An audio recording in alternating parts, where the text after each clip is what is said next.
Sole proprietorship. तो देखिए, soul का मतलब होता है only, the word sole implies only, and the proprietor का मतलब होता है ऑनर। प्रोप्राइटर मतलब भी ऑनर, मालिक। तो सोल प्रोप्राइटर का मतलब क्या हो जाएगा? Hence a sole proprietor is the one who is the only owner of a business, यानी कोई एक ऐसा बिजनेस, एक ऐसा एंटरप्राइज जिसका कोई एक मालिक होगा, तो उसको हम किस टाइप का बिजनेस ऑर्गेनाइजेशन कहेंगे? Sole proprietorship. जैसे Coca Cola, Apple, Hewlett Packard, Amazon, Google, ये सब क्या है? ये सब सोल प्रोप्राइटर से ही शुरू हुए थे, लेकिन अब जो है ये जाके क्या हो गए? कंपनी हो गए हैं। तो पहले ये क्या थे? सिर्फ एक मालिक, किसी एक पर्सन ने इसको स्टार्ट किया था, उसको रन किया था।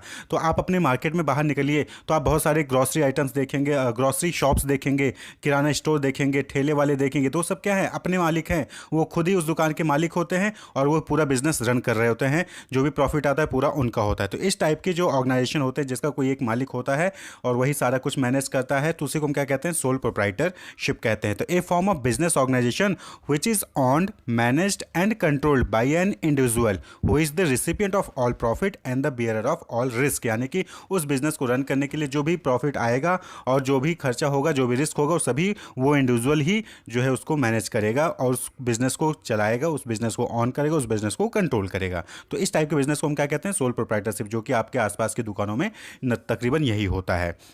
तो जे.एल. हैंसन है, उन्होंने डिफाइन किया कि sole trader is a type of business unit where a person is solely responsible for providing the capital, for bearing the risk of the enterprise and for the management of business, यानी कि किसी भी particular business को run करने के लिए जो भी कैपिटल चाहिए होता है, जो भी रिस्क होता है उसको उठाने के लिए, और जो भी मैनेजमेंट करना होता है वो सब वो इंडिविजुअल खुद करता है। तो उस टाइप के बिजनेस को हम क्या कहते हैं? सोल प्रोप्राइटरशिप कहते हैं। क्लियर?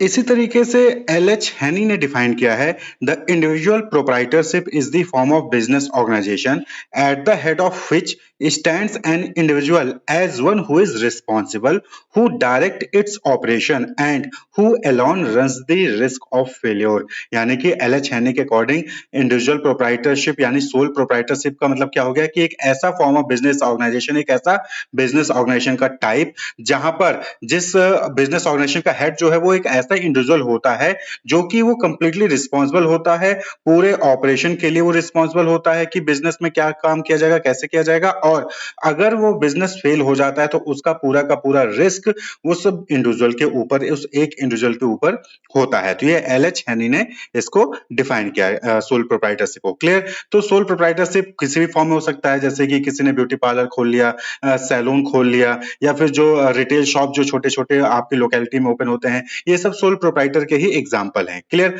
अब हम बात कर लें कि क्या फीचर है सोल प्रोप्राइटरशिप के।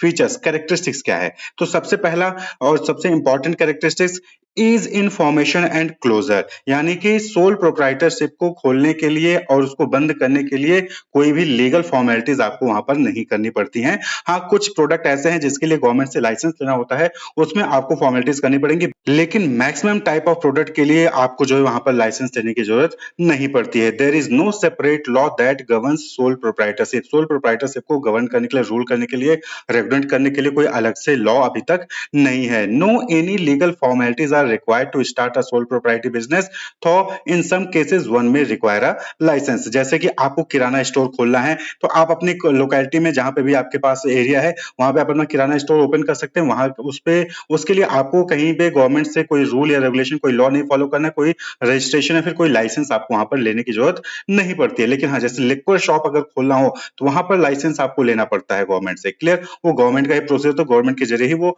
वहां पर लिक्विड शॉप ओपन करने का जो है अपॉर्चुनिटी वहां पर मिलती है। तो इसलिए ध्यान रखना है कि कुछ चीजों में कुछ ऐसे प्रोडक्ट होते हैं जिसके लिए गवर्नमेंट से लाइसेंस लेने के बाद ही आप उसका सेल कर सकते हैं, और मैक्सिमम प्रोडक्ट ऐसे होते हैं जहां पर किसी से लाइसेंस लेने की जरूरत नहीं, कोई रजिस्ट्रेशन कराने की जरूरत नहीं है। आप आराम से अपने एरिया में आपको जो है वहां पर शॉप या फिर रिटेल शॉप ओपन करके आप अपना बिजनेस परफॉर्म कर सकते हैं।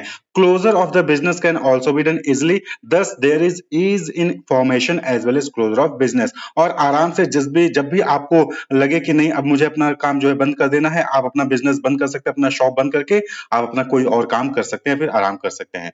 तो ease in formation and closure, यानी कि कोई डॉक्यूमेंटेशन नहीं करना है आपको, कहीं किसी रजिस्ट्रार ऑफिस में जाकर रजिस्ट्रेशन नहीं करना है, कोई जो है लॉ जो है डिफरेंट गवर्नमेंट डिपार्टमेंट के चक्कर नहीं काटने हैं। आराम से जब भी मन में आया आपने अपना दुकान खोला, बिजनेस किया, एक्टिविटी परफॉर्म की, प्रॉफिट कमाया, उसके बाद जब तक कर पाया, उसके बाद बंद करना है तो बंद कर दिया। यहाँ पर आपको कोई भी लीगल फॉर्मेलिटीज जो है पूरी नहीं करनी पड़ती हैं सोल प्रोप्राइटरशिप के लिए। क्लियर? दूसरी जो इंपॉर्टेंट कैरेक्टरिस्टिक्स है अनलिमिटेड लायबिलिटी। अब जैसे कि यहाँ पर एक ही पूरा करता धरता है, यहाँ पे मालिक जो है वो एक है, तो सारी की सारी लायबिलिटी उसी की होगी और अनलिमिटेड होगी। अनलिमिटेड होगी समझ रहे हैं, मतलब कि जितने का भी डेप्ट होगा उसके ऊपर उसको अपनी प्रॉपर्टी भी सेल करके उसको चुकाना पड़ेगा।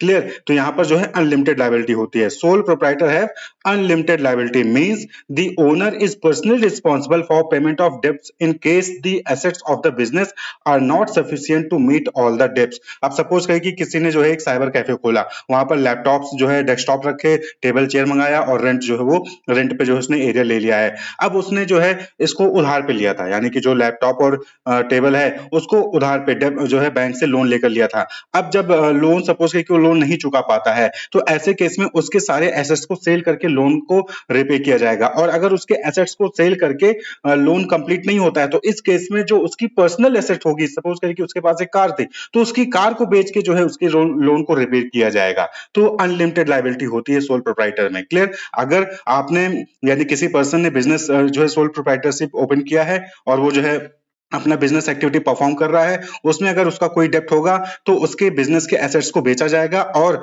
अगर बिजनेस के एसेट्स को बेचकर उसके डेप्ट्स की भरपाई नहीं हो रही है तो उस केस में उसके पर्सनल एसेट्स को भी बेचा जाएगा। तो owners personal position such as his or her personal car and other assets could be sold for repaying the डेप्ट। तो अनलिमिटेड लायबिलिटी है, यानी कि ये नहीं कि जितने बिजनेस का सामान है उतना ही बेच के डेप्ट चुकाएंगे, ऐसा नहीं है। अगर बिजनेस का सामान बेच के डेप्ट नहीं चुक रहा है तो फिर उस ओनर की जो प्रॉपर्टी होगी, पर्सनल प्रॉपर्टी होगी, उसको भी बेच के लोन को डेप्ट को चुकाया जाएगा।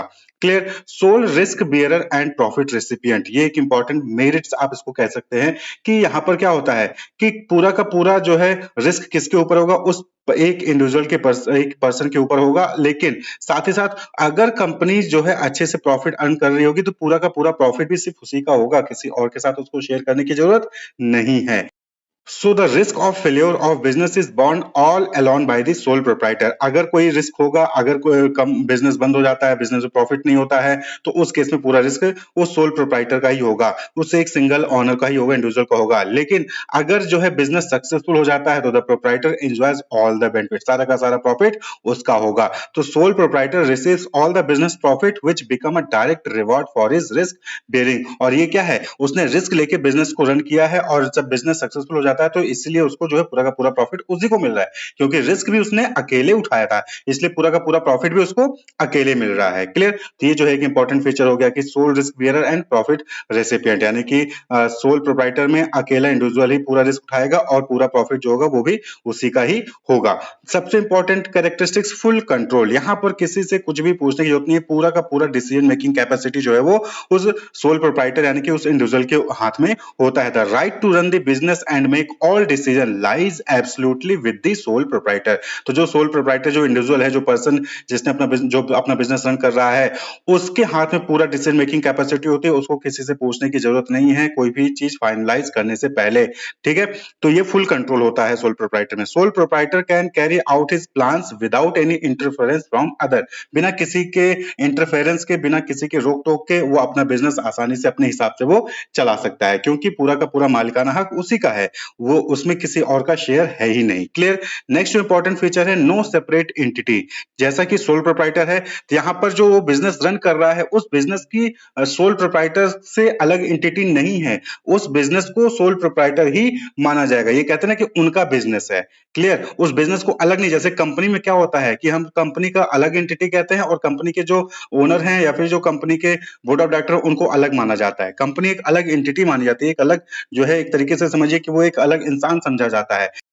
लेकिन सोल प्रोप्राइटर में ऐसा नहीं है, जो बिजनेस है वो सेपरेट नहीं होता है ओनर से, ओनर ही होल सोल होता है यहाँ पर। तो business does not have an identity separate from the owner, यानी कि आप ये कहिए कि ओनर अलग है, ओनर का बिजनेस अलग है, तो नहीं, ऐसा सोल प्रोप्राइटरशिप में नहीं होता है। According to the law no distinction is made between the sole trader and his business, thus the owner is held responsible for all the activities of the business. Company के case में क्या होता है, company एक separate entity है, तो अगर company ने किसी के साथ गलत किया तो वो कंपनी के ऊपर केस करेगा, ना कि कंपनी के ओनर या फिर कंपनी के बोर्ड ऑफ डायरेक्टर के ऊपर। लेकिन सोल प्रोप्राइटर में क्या होता है कि अगर सोल प्रोप्राइटर जो भी बिजनेस रन कर रहा है उस बिजनेस की वजह से किसी और को नुकसान हुआ है, तो वो जो पर्सन है वो सोल प्रोप्राइटर के ऊपर जो है एक्शन करेगा, केस लेगा, केस करेगा। क्लियर? तो ये चीज़ इंपॉर्टेंट होती है कि यहाँ पर बिजनेस का सेपरेट एंटिटी नहीं है। अगर बिजनेस में कोई भी चीज़ गड़बड़ होती है तो उस केस में केस जो है वो बिजनेस ओनर के ऊपर ही होगा। क्लियर? नेक्स्ट जो इंपॉर्टेंट कैरेक्टरिस्टिक है that is lack of business continuity.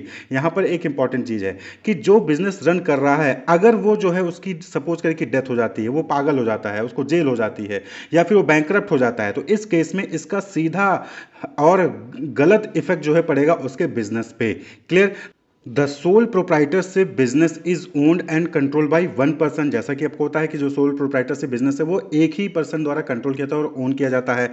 और अगर उसकी डेथ हो जाती है, इंसेन हो जाता है, पागल हो जाता है, जेल हो जाती है, कोई फिजिकल एलिमेंट हो गया, बैंकरप्ट हो गया, तो इस केस में इसका डायरेक्ट और डेट्रीमेंटल इफेक्ट यानी हार्मफुल और डैमेजिंग कॉन्सिक्वेंसेज होगा उसके बिजनेस पे, और यहाँ तक कि उसका बिजनेस बंद हो सकता है। क्लियर? क्योंकि वो अकेला मालिक है उस कंपनी का। अब उसी के साथ अगर कुछ दुर्घटना हो जाती है तो इस केस में उसका बिजनेस कोई और रन नहीं कर सकता, वो जो है उसको बंद ही करना होगा, उसका ऊपर निगेटिव इंपैक्ट पड़ेगा। हालांकि नॉर्मली होता ये है कि वो अपनी फैमिली मेंबर्स को ही पास ऑन हो जाता है, लेकिन अगर वो सपोज कि अकेला ही है तो फिर उस केस में वो बिजनेस बंद ही होना है। अगर उसके फैमिली मेंबर कहीं ऑलरेडी जो है अच्छे से सेटअप है, उनको उस बिजनेस को रन करने में कोई इंटरेस्ट नहीं है, तो उस केस में फिर उस पर्सन को वो बिजनेस बंद ही करना पड़ता है। तो ये जो है एक इंपॉर्टेंट फीचर है कि लैक ऑफ बिजनेस कंटिन्यूटी। यहाँ पर बिजनेस आगे रन करेगा कि नहीं करेगा वो जो है अनसर्टेन होता है। वो डिपेंड करता है सोल प्रोप्राइटर के ऊपर, उसका मूड सही है या फिर उसके हालात सही है तो बिजनेस रन करेगा। अगर उसके हालात खराब हुए, ये वो पागल हो गया, उसकी डेथ हो गई, तो उस केस में वो बिजनेस बंद भी हो सकता है। कई बार आपने देखा होगा कि किसी पर्सन ने एक किराना स्टोर खोला है, बहुत सालों से वो चला रहे हैं, उनके बच्चे हैं, उनके बच्चे ऑलरेडी जो है कहीं पे सेटल हो गए हैं, वो बिजनेस जो है गवर्नमेंट जॉब कर रहे हैं, फिर अपना कोई भी जॉब कर रहे हैं, उनका इंटरेस्ट नहीं है उस रिटेल शॉप को रन करने का, और जब उस पर्सन की डेथ हो जाती है तो उस रिटेल शॉप को बंद कर दिया जाता है। तो ये लैक ऑफ बिजनेस कंटिन्यूटी होता है सोल प्रोप्राइटरशिप में। क्लियर?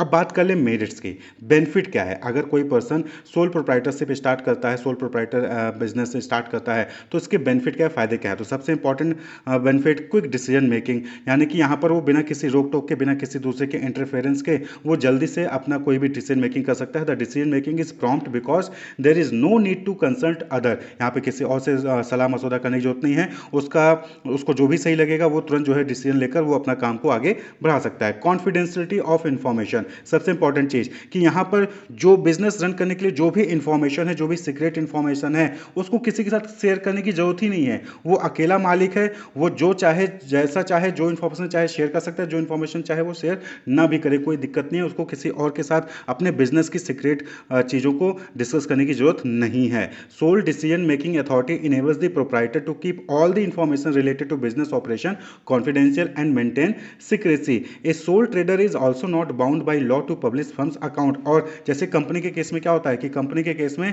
लॉ के अकॉर्डिंग कंपनी को अपने अकाउंट जो है, बैलेंस शीट जो है वो पब्लिश करना होता है, लेकिन सोल प्रोवाइडर को ऐसा कोई बाउंडेशन नहीं है। यानी जो सोल ट्रेडर है उसको अपने फर्म के अकाउंट्स को पब्लिश करने की जरूरत नहीं है, किसी न्यूज़पेपर में पब्लिश करने की जरूरत नहीं है। वो अपने बिजनेस को कैसे रन कर रहा है, उससे रिलेटेड जो डॉक्यूमेंटेशन है वो अपना कॉन्फिडेंशियल रख सकता है, और किसी के साथ उसको शेयर करने की जरूरत वहां पर नहीं पड़ती है। डायरेक्ट इंसेंटिव, ये भी सबसे इंपॉर्टेंट बेनिफिट है कि यहाँ पर जो भी बिजनेस को रन करने से जो भी प्रॉफिट आएगा, जो भी फायदा होगा, वो पूरा का पूरा सोल प्रोप्राइटर का, उस ओनर का होगा। A sole proprietor directly reap the benefit of his or her effort as she is the sole recipient of all the profit। यानी कि जो सोल प्रोप्राइटर है, बिजनेस से जो भी प्रॉफिट आ रहा है वो पूरा का पूरा खुद के पास ही रखेगा, उसको सीधा सीधा इंसेंटिव मिलेगा, किसी के साथ उसको शेयर करने की जरूरत प्रॉफिट को नहीं है। This provides maximum incentive to the sole trader to hard work. तो जो भी हार्ड वर्क कर रहा होगा, जो सोल प्रोप्राइटर जो इंडिविजुअल है, उससे जो भी इंसेंटिव होगा वो पूरा का पूरा इंसेंटिव उस सोल प्रोप्राइटर को ही मिलता है, किसी और के साथ जो है शेयर करने की जरूरत नहीं। यानी कि होता ना, जैसे जॉब है तो जॉब में आप काम करते हो, आपको सैलरी दे दी जाती है, लेकिन आपकी जॉब, आपके काम करने से जो बड़ा अमाउंट प्रॉफिट होता है, बड़ा अमाउंट आता है कंपनी को, वो कंपनी को चला जाता है।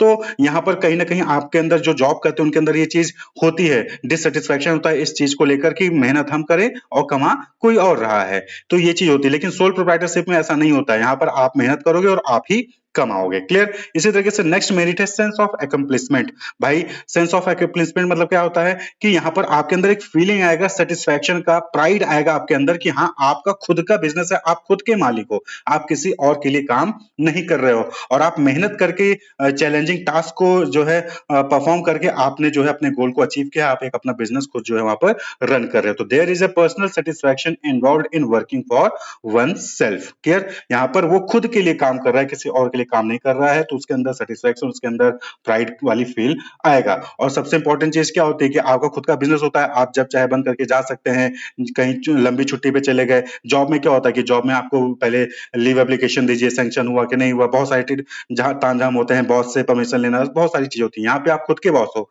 आप जब चाहो जा सकते हो, जब चाहो आ सकते हो। नेक्स्ट जो इंपॉर्टेंट मेरिट है that is ease of formation and closure. ये हमने फीचर्स में ही बात की कि भाई सोल प्रोप्राइटरशिप को चाहे आप कभी भी खोल सकते हो, कभी भी बंद कर सकते हो, यहाँ पर कोई भी रूल रेगुलेशन आपको फॉलो करने की जरूरत नहीं है। हालांकि कुछ गुड्स होते हैं जिसके केस में आपको लाइसेंस लेना पड़ता है गवर्नमेंट से, तो वहां पे आपको फॉर्मेलिटीज पूरी करनी पड़ सकती है। तो a sole proprietorship is the least regulated form of business. It is easy to start and close the business as per the wish of the owner. तो ओनर के ऊपर जो है डिपेंड करता है कि वो कब बंद करना है, कब वो चालू करना चाहता है। There is no separate law that governs sole proprietorship. Clear?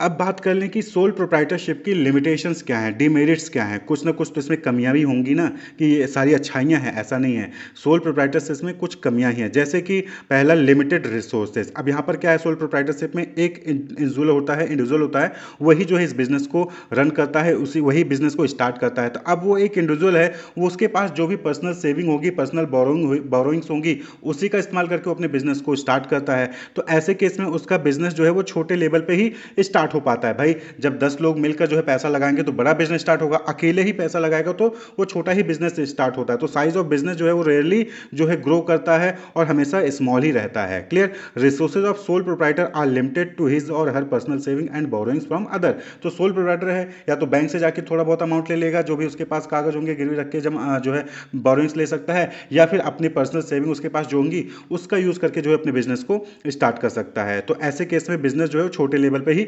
Start होता है। Bank and other lending institutions may hesitate to extend a long term loan to a sole proprietor. अब सोल प्रोप्राइटर है, इंडिविजुअल है, तो ऐसे case में bank भी जो है वो हेजिटेट करते हैं कि ऐसे पर्सन को लोन देने में, क्योंकि वो लोन चुका पाएगा कि नहीं चुका पाएगा इसकी गारंटी वहां पर कुछ नहीं होती है। तो ऐसे केस में बैंक जो है सोल प्रोप्राइटर्स को नॉर्मली लोन देने में भी हिचकिचाते हैं, तो आसानी से लोन भी इनको नहीं मिलता है। Lack of resource is one of the major reason why the size of the business rarely grows much and generally remains small. तो लिमिटेड रिसोर्स होने की वजह से सोल प्रोप्राइटरशिप जो है ये हमेशा इस टाइप के जो बिजनेस होते हैं स्मॉल लेवल पे ही काम करते हैं, और जो है बिजनेस को मुश्किल से ही ये लोग ग्रो कर पाते हैं, क्योंकि रिसोर्सेज क्या है, लिमिटेड है, क्योंकि एक ही इंडिविजुअल का पूरा पैसा यहाँ पर लगा होता है। वो जहाँ से भी पैसे उधार पाए होंगे, बोरोइंग की होगी, वही पैसा जो है वो उसमें इन्वेस्ट करता है। नेक्स्ट है limited life of a business concern. सबसे इंपॉर्टेंट लिमिटेशन है, डिमेरिट है कि लिमिटेड लाइफ होता है। जब तक वो ओनर है, जब तक ओनर फिट है तब तक ये बिजनेस चलेगा। जिस दिन ओनर जो है अनफिट हुआ, उसकी डेथ हो गई, या फिर जो है कोई और बैंकरप्ट हो गया, तो इस केस में वो बिजनेस पे खतरा मंडराने लगता है, या तो वो बिजनेस बंद हो जाएगा या फिर उसके फैमिली मेंबर्स उसको कैरी ऑन कर सकते हैं अगर वो चाहेंगे तो। The sole proprietorship business is owned and control by one person, so death, insanity, imprisonment, physical element और bankruptcy of a proprietor affects the business and can lead to its closure. अगर उसके फैमिली मेंबर उसको आगे carry forward नहीं करते तो उस case में वो बिजनेस फिर बंद ही हो जाता है। अगर जो बिजनेस ओनर था उसकी डेथ हो जाती है, पागल हो जाता है, या फिर बूढ़ा हो गया है, अब नहीं बैठ सकता है, बिजनेस को रन नहीं कर सकता है, फिर बैंकरप्ट हो जाता है, तो इस केस में फिर वो बिजनेस बंद ही हो जाता है अगर उसके फैमिली मेंबर उसको कैरी ऑन नहीं करते हैं तो। वहीं पर जो नेक्स्ट लिमिटेशन है दैट इज अनलिमिटेड लाइबिलिटी। ये भी एक इंपॉर्टेंट लिमिटेशन है, डीमेरिट है सोल प्रोप्राइटर का, कि अगर बिजनेस में कुछ भी फेल्योर होता है, बिजनेस में कुछ भी डेब्ट्स रहते हैं और उस बिजनेस के एसेट्स को सेल करके वो डेब्ट्स नहीं कंप्लीट नहीं हो पूरे हो पाते, तो इस केस में जो इंडिविजुअल है, जो ओनर है, उसकी प्रॉपर्टी, उसकी पर्सनल सेविंग को भी बेचकर जो है उसके डेब्ट्स को चुकाया जाएगा। तो अनलिमिटेड लाइबिलिटी होती है। A major disadvantage of sole proprietorship is that the owner has unlimited liability. If the business fails, the creditor can recover their dues not merely from the business assets but also from the personal asset of the proprietor। तो जो creditor जिन्होंने भी business में पैसा दिया होगा, जिन्होंने भी सोल प्रोप्राइटर को पैसा दिया होगा, वो अपना पैसा, वो अपने ड्यूज, वो बिजनेस के एसेट्स को सेल करके जो है रिकवर कर सकते हैं। और अगर उनका ड्यूज जो है बिजनेस के एसेट को सेल करके भी नहीं पूरा होता, तो इस केस में फिर जो प्रोप्राइटर के पर्सनल एसेट्स हैं, जो ओनर के पर्सनल एसेट्स हैं, उनको भी सेल करके जो है वो अपना ड्यूज रिकवर कर सकते हैं। तो that is why a sole proprietor is less inclined to take risk in the form of innovation और एक्सपेंशन। इसी वजह से होता है कि जो छोटे बिजनेस ऑर्गेनाइजेशन होते हैं वो जल्दी से इनोवेशन या फिर एक्सपेंशन नहीं कर पाते हैं, क्योंकि रिस्क होता है। अगर वो इनोवेशन या फिर एक्सपेंशन करेंगे तो उसके लिए उनको पैसा चाहिए तो क्रेडिटर के पास जाएंगे। और अगर वो इनोवेशन या फिर एक्सपेंशन फेल हो गया तो इस केस में वो क्रेडिटर का पैसा कहाँ से चुकाएंगे? तो या तो बिजनेस के एसेट्स को सेल करेंगे या फिर अपनी पर्सनल एसेट्स को सेल करेंगे। तो ये जो है रिस्क होता है, अनलिमिटेड लाइबिलिटी, ये लिमिटेशन है। नेक्स्ट जो इंपॉर्टेंट है that is limited managerial ability. अब वो अकेला पर्सन है तो उसको सारी चीज़ें संभालनी होंगी, परचेजिंग, सेलिंग, फाइनेंसिंग, मार्केटिंग, जो भी एक्टिविटीज़ हैं वो सारी की सारी उसको खुद को संभालनी पड़ती हैं। तो the owner has to assume the responsibility of varied managerial task such as purchasing, selling, financing etcetera. तो ऐसे केस में जो लिमिटेड मैनेजरियल एबिलिटी होती है इनके पास, जरूरी नहीं है कि सारा का सारा जो है नॉलेज इनको मैनेजमेंट का हो, planning, organising, staffing, directing, controlling, ये सारी चीज़ें इनको, एचआर, रिक्रूटिंग, ये सारी चीज़ें उनको आती हों। तो ये लिमिटेशन होता है यहाँ पर। और ड्यू टू लिमिटेड रिसोर्सेज, इनके पास फाइनेंस की भी कमी होती है, ठीक है, लिमिटेड रिसोर्सेज होते हैं, तो ये जो है किसी टैलेंटेड और एम्बिशियस एम्प्लॉयज़ को भी हायर नहीं कर सकते हैं जिसको मैनेजमेंट के बारे में नॉलेज हो, जो चीज़ों को मैनेज कर सके। तो ऐसे में ये जो है ज़्यादा टैलेंटेड और जो एम्बिशियस एम्प्लॉयज़ होते हैं उनको हायर नहीं कर सकते, क्योंकि उनको ज़्यादा सैलरी देनी पड़ेगी, ज़्यादा जो है वहाँ पर उनको जो है रेमुनरेशन पे करना पड़ेगा। तो ऐसे केस में इनका जो है कहीं ना कहीं प्रॉफिट डाउन हो जाएगा, क्योंकि छोटा स्मॉल बिजनेस है तो ज़्यादा प्रॉफिट तो आएगा नहीं। अब उसमें से भी जो है वो किसी मैनेजमेंट एमबीए के स्टूडेंट्स को हायर कर लें और उसको जो है पैसा पे करने लगे तो उनका प्रॉफिट मार्जिन कम होने लग जाएगा। तो इसलिए लिमिटेड मैनेजरियल एबिलिटी, ये भी एक लिमिटेशन होता है सोल प्रोप्राइटरशिप का। तो सोल प्रोप्राइटरशिप एक ऐसा फॉर्म ऑफ बिजनेस है जहां पर एक इंडिविजुअल, एक पर्सन ही जो है उस पूरे बिजनेस को रन करता है, कंट्रोल करता है, वही जो है उसको स्टार्ट करता है, वही जो है उसको नॉर्मली क्लोज भी कर देता है। Clear? Wish you all the best, keep watching.